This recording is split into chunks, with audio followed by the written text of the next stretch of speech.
So yan mga hunters, so magandang araw sa inyo. So bali, tagal-tagal na rin tayong walang upload sa channel natin. So gawa ng sobrang busy natin sa buhay natin. So flex ko na sa inyo itong unit natin, no. So yan, bali sariwang sariwa pa rin itong unit natin. So yan, bali mga hunters, bali kailangan ko na palang i-let go tong unit natin.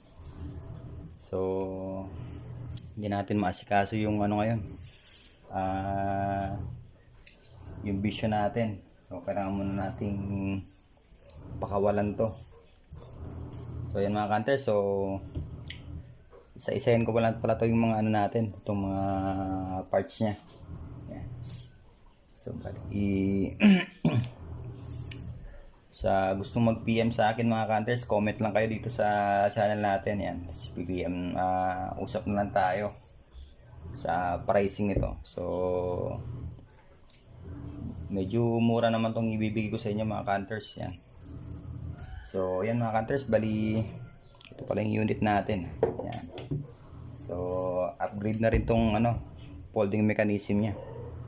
Ayan. So mas okay ito nung dati. Yung dati kasi medyo maalog, ngayon yan. So maganda-ganda na yung ano nya. Tapos meron pala tayong scope dito mga hunters. So ito pala yung panilip nya, LHD 6x24 by 50 SFIR FFs. Yan, PC. Yan mga hunters. So bali yan, nagawa na rin para natin ng ano to, torrent nya. So bali nakaano lang ako dito mga hunters, nasa 90 meters. Yan, ito lang yung na-set natin, gawa nga ng nakaraang taon, nakaraang buwan, medyo malakas-lakas yung hangin, kaya hindi natin nasiset ng medyo malaylayo. Yan. Saka naka bubble level na rin siya. Ayan mga hunters. So meron tayong may tangkay dito na 0.35. Yan. So okay na rin to sa mga pang hunting lang mga hunters. Maraming shot na rin ito, siguro nasa 40 shot. Yan, 3,000 to 2,000 PSI. Yan, pwede mong magamit dito. Yan. Tapos meron tayong regulator dito mga hunters, China Reg, pero upgraded na rin tong mga disc dito. Naka Mobea disc na rin tong mga to na nilagay natin. Yan. Tapos naka carbon fiber sleeve, yan, 20 mm. Yan. And meron din tayong ano dito, busal. Yan. Napakatahimik ito mga hunters, bali nasa ano lang to, nasa 6 inches na 3D printed na busal. Napakatahimik mga hunters at magaan pa. Yan. So may kasama na rin siyang bipod. Yan. Ito yung bipod niya mga hunters. Yan. So yung output ng unit natin nasa 1.7. Yan. Tapos mga hunters, bali naka-tune na to, itong unit natin. So bali naka-tune siya ng 860 fps. So binagay lang natin dito sa barrel natin. So yung barrel natin pala mga hunters, yung DBB, DBB na 20 inches. Yan. Tapos yan, adjustable trigger,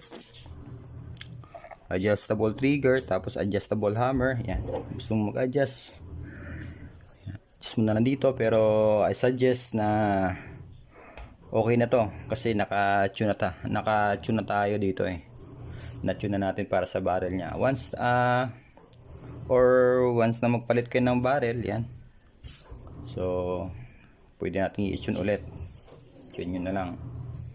Then ang mas maganda dito mga hunters, yung ano nya, kabitan ng bipod, medyo mahaba-haba. Ayan, hindi ka mukha sa iba, hanggang dito lang. Ayan. So ito mahaba, so medyo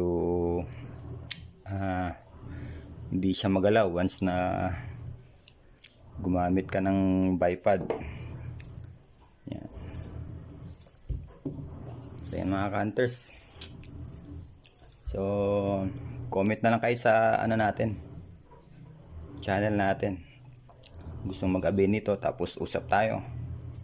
So yan mga ka-hunters, napakakinis po na ito mga ka-hunters.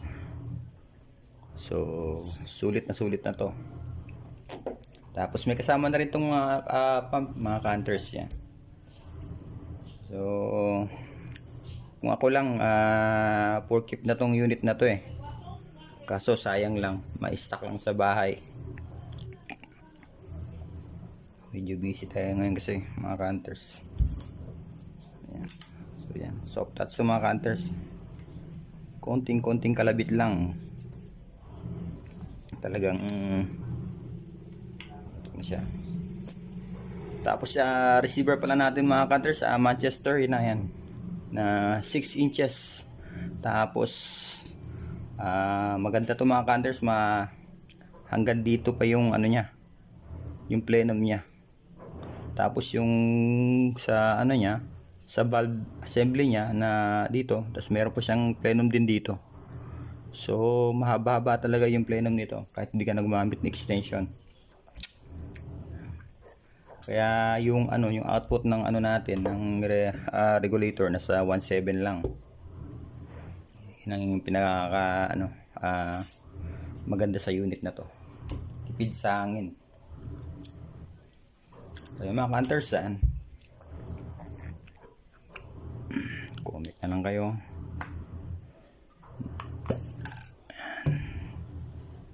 So minsan naman nagagamit ko siya. Ayan. Wala tayong may available tayong oras. Ayan. Napakagandang unit mga ka-hunters. So swerte din yung makakuha nito. Kumpleto na, gagamitin mo na lang. Ayan. So yun mga ka-hunters, hanggang dito na siguro. Ayan. So yan.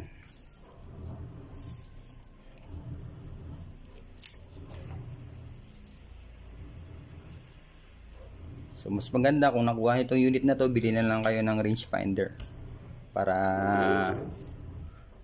magamit mo tong torrent na to. Yan, ng scope. So yan,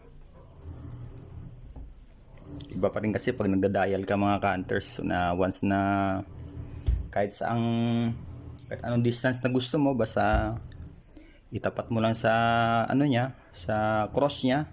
Tapos select mo lang kung anong distance na ano yung target mo. Yan, sigurado na hindi masasayang yung target mo. Mga ka-hunters, hanggang dito na lang siguro. Yan. So update na lang tayo. Thank you.